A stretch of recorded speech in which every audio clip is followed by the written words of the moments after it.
Hi everyone. This is lesson 2.3 from Algebra 2A, and this kind of continues the concept you learned in 2.2, which was linear modeling. This is a specific type of linear modeling called linear regression, and this works with data. So if I collect a bunch of individual data points, how can I write an equation to model the path of that data? And the equation that you come up with through this process gives you an equation for a line of best fit. So you've got a couple of definitions here, and if you need to pause the video to get those definitions down, please feel free to do so. First is the line of best fit, and that's a line that approximates the path of the data. Now, notice it doesn't say that it connects the data points. It just kind of shows the trend of the data. And so what's going to happen is we're going to draw that line in there and then come up with an equation for that line. We can then use that equation to make predictions, okay? And then center of gravity is a coordinate that is calculated by finding the mean or average of the x and the y values in the data set. And what's important is the way that line of best fit is calculated, that average data point or the center of gravity is always going to show up right on the line of best fit. That's kind of like where your line is centered. So you start there and then you can kind of adjust the slope from there. And your calculator does all of that for you, to be entirely honest. Okay, so we're going to dive right into example 1. You should remember, well, you have seen this before. You may not remember it, but you did do it last year in Algebra 1. So we're looking at some data here. Consumer Reports listed the average prices per pound for 4 grades of raw hamburger, and I have to tell you that this is massively out of date because I wish it was still this cheap, but it's not. And so what we want to look at is we want to come up with an equation that models the relationship between the fat percentage and the cost per pound, okay? So I'm going to use this as my independent variable, and I'm going to use the cost as the dependent variable. I think you'll find that cost is quite often your dependent variable because the cost often depends on some other factor. So these are going to be my x's, these are going to be my y's, and I'm going to try to come up with an equation that models that. And actually, you may have done this in 2.2 now that I think about it. I don't remember, but so we're going to go to Stat and Edit. If you want to clear out anything that's there, you can go to the top of the list and hit Clear. And then top of the list and hit Clear and Enter. Don't hit Delete at the top of a list, but you can hit Clear. And then I'm going to type in my percentages, and I'm just going to put them in as regular numbers here. 80, 85, and 92.5. I'm going to put in my costs.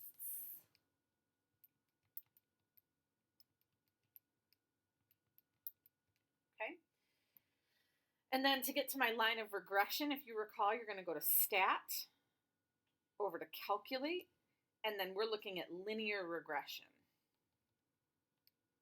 And on this calculator, I just, at this point, hit Enter. On some of the newer calculators, you may have to scroll down to where it says Calculate. Okay, so my equation, based on what I'm seeing here on my calculator, just trying to keep it on the screen for you, would be y equals 0.0702x, so that comes from this number, minus 3.612. Okay, that's my equation for my line of best fit, and that's how I'm going to calculate based on the percentage of fat how much my hamburger is going to cost. Okay, looking at the slope of the line of best fit, that's this number here, 0.0702, and just a reminder that the slope is always telling you what's happening to the y value for every change in one of whatever the x value is. And that's going to be a little bit hard to word in this problem, but I think you'll get it. So that 0.0702 represents change in cost, and we're going to write this nicer in just a second, per every 1% increase in that lean percentage.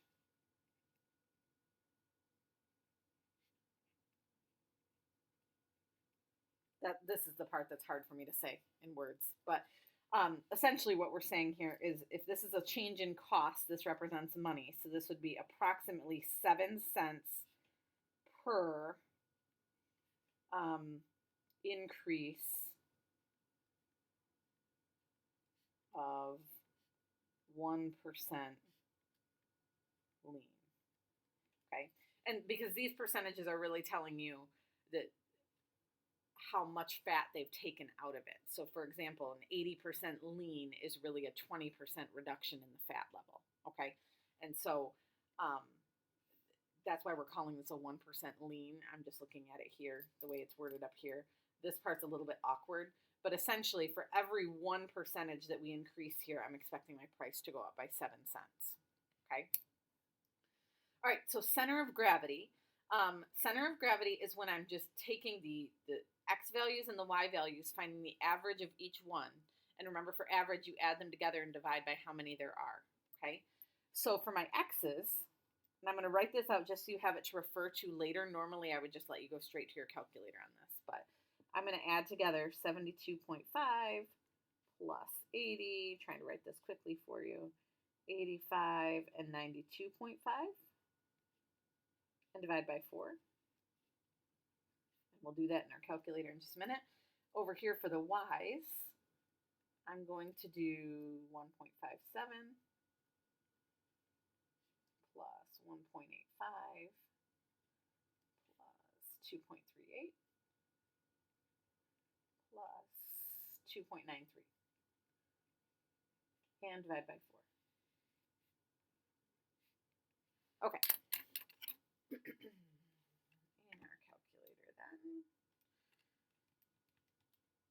plus 80 plus 85 plus 92.5 divided by 4. Notice I did that in 2 steps. If I was going to do it all in 1 step, you would want to make sure to put this big addition thing in parentheses to make sure your calculator does all of the adding before it does the division. And so we ended up with 82.5.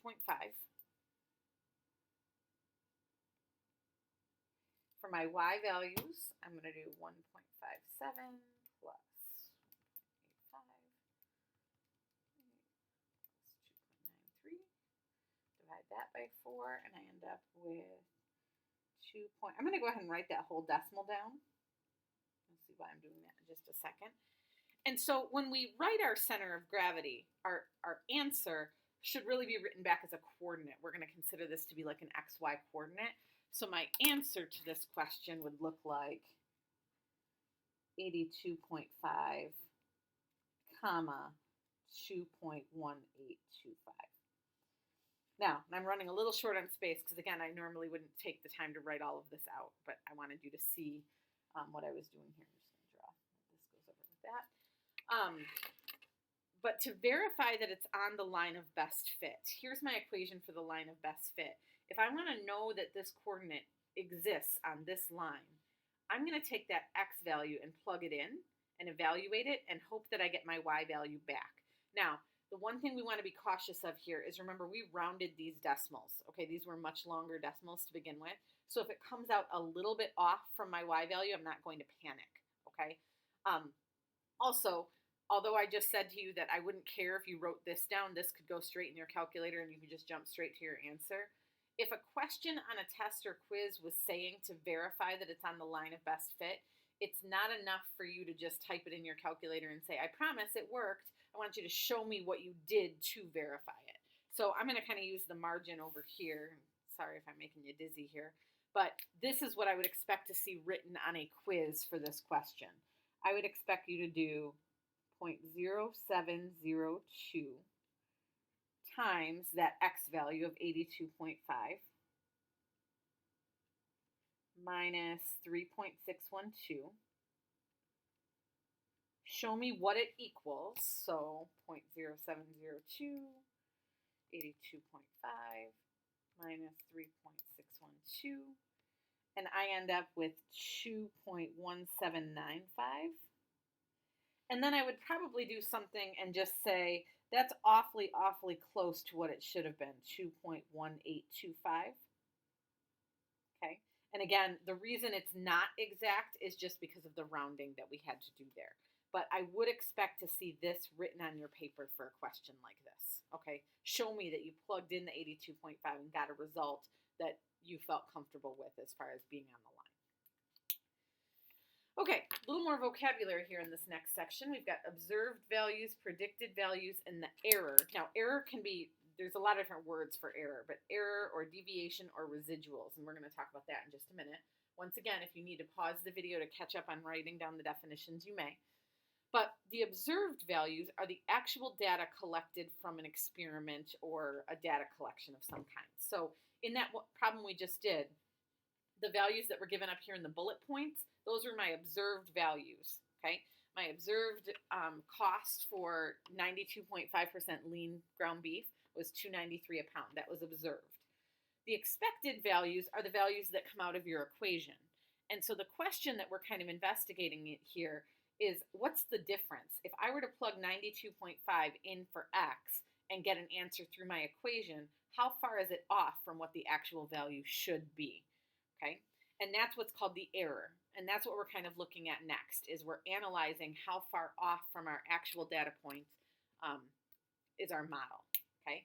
So if I look at a line like this, so this is a set of data, all right, and then I've come up with a line of best fit. The observed values are the individual dots, right? These are the observed values. And then the values that come through on the line, so for this same X value, this equation would have come up with this Y value. Okay, so that is my predicted, or in this case I said expected. Expected could also be called predicted values. And the distance between these two, and it's really a distance between the Y values. So if I read straight across to this, it would be the distance here. That's my error. So I want to know how far off are my data values, okay? In this case, my error would come out to be positive because my observed value is higher than my predicted value. In a case like this one, my error would come out to be negative because my observed value is below my predicted value. So you can have error either way, but it's essentially that vertical distance between the observed value and the line that you came up with, okay? That's what we're looking at now. And we can do that with something called a residual plot. That's what the next page is all about. So residual plot, there's a definition for you, and then I'm actually going to pull in your textbook for some visuals here. But it's a scatter plot formed by graphing the X value with the residual of its Y values. Okay, and I'm going to try to leave that definition up here, but still, let's see. I want to go back to that visual we had a second ago. Okay, so looking at that graph we just had, a residual plot would take this X value of 4. All right, so this data point here has an X value of 4. And I would make a plot where I say 4, comma, and then I give whatever value this is, whatever distance there is between the observed and the expected, that's what I would plot. Okay, and again, that one would be positive, right? If I were to do one like this one, I would do 8, comma, whatever this distance is, and that one would come out to be negative, okay? And so that's what a residual plot is, and they're going to look like scatter plots. They're going to look like these images you have here. You'll notice they use an R up here to show that this is a residual plot, but it's essentially looking at how far off are those points on either end. Now, we're going to analyze these 3 residual plots, but before I go any further, like I said, I want to pull your textbook in. Quite honestly, there's not a lot of math that I'm going to ask you to do here. I just want you to understand this as a concept. I'm not going to ever ask you to make a residual plot, which is why I'm not spending a whole lot of time on it. I just want you to understand what a residual plot is telling you. So if I look at this example 1 from your book, we've collected data here on the, let's see, we're looking at, I'm sorry, it's up here. The amount of minutes that water is in at a particular temperature and how long it took to freeze, okay? So here's your number of minutes. Here's the temperature that it was at. Oh, sorry, maybe it's not how to, let's see. Oh, yeah, this is water that was put into a freezer, and so after a certain amount of time, we checked the temperature. Sorry, I stumbled through that. I couldn't remember what this plot was all about. So looking at this original data plot, I might look at this and say, hey, a linear model is going to work really well here, right? I can do a line of regression. I can find that line of best fit, and I can feel really good about it, okay? So that's what I've done here. Then I made what's called a residual plot, or I'm sorry, a residual table. So here's my original data, right? So this is just a carbon copy of what I had up above. Then I went through and calculated using that equation I came up with what my equation would have predicted for each of these values. So I plugged in a 0, I plugged in a 5, I plugged in a 10, and this is what I got. Then I subtracted the 2, and that's what gives me my error or my residual. So that's that distance, that vertical distance we were talking about on the graph. And you'll notice some of them are negative, some of them are positive. Now, those are all really tiny distances because if you look, these points are pretty close to being on the line. But if I really zoom in on that residual plot, so the residual plot took these original x values and plotted them with the residuals. So like this is my x, this is my y. Do you see how there's this kind of crazy pattern here? Sorry, you don't see it because it's not on your screen. There it is. There's this kind of loop pattern, or it almost looks like a parabola. And what this is telling me is at the beginning of the line, I've got data points that are pretty significantly, at least relatively significantly, above the line. And then they drip below the line, and then they're above the line again. That's not a good thing for a residual plot. For a residual plot, we really want to see something where the errors are kind of scattered and equally distributed, not where there's a whole section that's negative and a whole section that's positive, and something where the ends are much more far off from the line than stuff in the middle. Okay? So even though I would have looked at that picture up above and said, hey, that's a pretty decent image, a linear model did not work well here. Now, this next part's a little bit tricky because we haven't talked about other types of models, but there are other types. There's exponential regression, there's quadratic regression, and we're going to get to all of those eventually.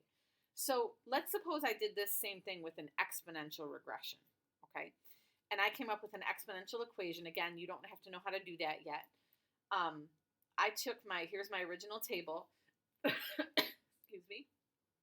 Once again, I plugged all of my x values into my model for x and came up with what the model would have predicted. And then I found my residuals by subtracting. Okay, so this here is just a subtraction of this minus this. When I plotted them this time, look at what happened. First of all, I mean, there is still a little bit of a okay, we're negative, negative, and then we're positive, and then we're back to negative. But at least it's wavering back and forth. And also, notice how much closer to the x-axis this residual plot is staying as compared to the last one we looked at. This is what we want when we see a residual plot. We want them to settle in a horizontal band centered around 0, okay? Meaning we want them to be kind of equally distributed across the x-axis. That's a good residual model. And so this would tell me that even though I thought my linear model was just fine, an exponential model or an exponential equation is even better, okay? One more quick example of that. So here's population, okay? So we're looking at population of the United States, I believe. And I might look at this and say, hey, that looks a lot like an exponential graph, okay? So this is just a data plot of the original data. So I do an exponential regression. And here's the orange represents the model that I came up with. But notice how here at the end, it's starting to kind of pull away from the data and you've got kind of this gap here. If I do my residual model, which again is where I'm actually mapping like this vertical distance between the points in the graph, this is what my residual model would look like. It starts out good, but then it goes kind of crazy, right? And so this thing right here would indicate that this is not a good residual model, meaning that my exponential model was not a good one. If I do it with a quadratic model, so if I come up with a quadratic equation, look how much better that fits my data points, and look at my residual plot. Again, what we like to see is them being kind of evenly distributed above and below the x-axis. They may sometimes be high and low above the x-axis, but as long as it's evenly distributed, you're good to go. And you may have some dips and things like that, but this is a much better residual plot than this is. So, like I said, you are not going to be responsible right now for actually creating any residual plots. You won't be responsible for coming up with these models until the next couple of lessons. Then we'll get to that. Right now, what I want you to be able to do is look at a residual plot that I give you and tell me if it's good or bad. That's it. I want you to be able to look at this and say, oh, this is no good because there's a pattern here, right? Or I see it kind of falling off the path here, whereas this is what I'm looking for. So if I look back at those examples in your notes, These are 3 residual plots. Again, notice the R's there. And we want to decide if these are good or bad residual plots. Would this indicate that our model was a good one? Okay, so think about each one for a second, and then I'll jump in. This first one is exactly what we're looking for, okay? They're kind of in a horizontal band. There's no real pattern to them, and they're evenly distributed above and below. So this, I would say, is a good residual plot, which would have indicated whatever model I used to come up with that residual plot was a good one. This one is not good. Anytime you have kind of a pattern going on, you know that this is an inadequate plot here. So I'm just going to say bad. And really, same thing here. This one, you've got a pretty good distribution of positives and negatives. That's kind of nice. But the fact that over on the left, they're really far off from the x-axis, and over on the right, they're a lot closer, that's a problem. Because that means the x values that are smaller, that are further to the left, the model doesn't fit them as well as it does to these x values over here. We really want to try to find a model that sort of splits the difference. So this one I would also say is bad. And so this right here that we just did, that's essentially what you're going to need to be able to do with residual plots. But just wanted you to understand where that residual plot was coming from and why I would call this one good and this one bad. Okay, that's really it for this lesson. So you should be able to go ahead and jump in and get started on your homework.